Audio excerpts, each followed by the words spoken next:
okumara emyaka 20 hingwire abantu mu Rubunyora babire no batunga obuzubu nk'ebizimba habwonko ningo mu rutu rw'umugongo babire no basinduka mu irwariro rya Marago. Ekibire nikiretwa okushanga obuherezo butari ahirwariro rya Hoima Hango ahabwo butaba n'omushaho mukugu. Government ekatwara obujunanizibwa bwo kutendeka abashaho okuraga ahirwariro eri okureba ngo bakuguka mu buherezo obu kandi hati obuherezo obu bugarukireho. Semeza omutwali tulina emimoko myaka ngabire gihoire kyonka omubuke bwabwe kyonka hati obuherezo obwo babugaara batunga okwegesebwa obuherezo obwo obuheereza nibwo okusemeza abantu abatungire ekizibu ha mitwe. Some of the surgeries that we have been able to achieve in the last week are super specialized, and we are grateful to the government of Uganda because we managed to send our surgeon for that training and he was able to acquire the skill. Dr. Bitamazire yashobora ngo baza kuba bashemeza abahutara bakajwera mu nda y'umutwe hamwe na nebindi. Tujja kwantereza ati buli okusemeza abantu abatungire ebizibu nk'ebyo yawutara yatunga okujwa mu ruhango. So tujja kwansemeza okwihayo rundi ekisayo kikekwasire mu ruhango.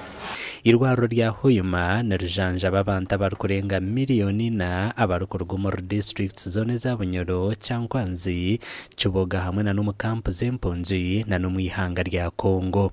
Omugandi abebyamagaro muri district ya Rubirizi bashabire ku government bahwera ekabatera hirwariro rya district mu Rubirizi.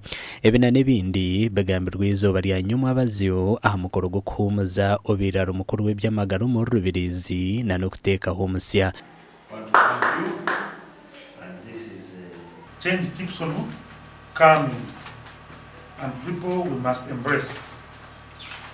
And when change comes, let's say you are in charge today, you may be assigned duties as head of the department or head of the facility. Please, if you are given that opportunity, prove to people that you can manage.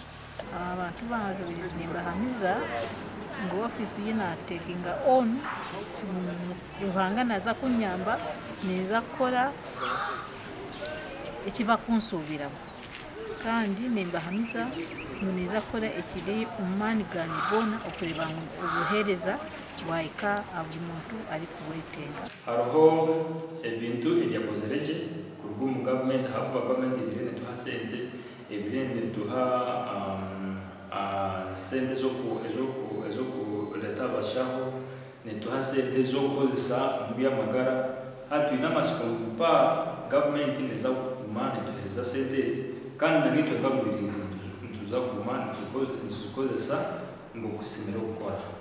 Dr. Nwamanya Prime nuwa ahirwa bwa in charge bwa Rugazi Health Center ya Kana kandi aba bashabirwa gukora je obwa hata Rubirizi eine Health Center ya Kanemwe, Health Center za Kabiro Mushanju hamwe na Health Centers za Kashatu eziri kwikikumi. Amakuru agagasha kwa Nuwaga Bakatoto na Onesmus ndiyo nabo.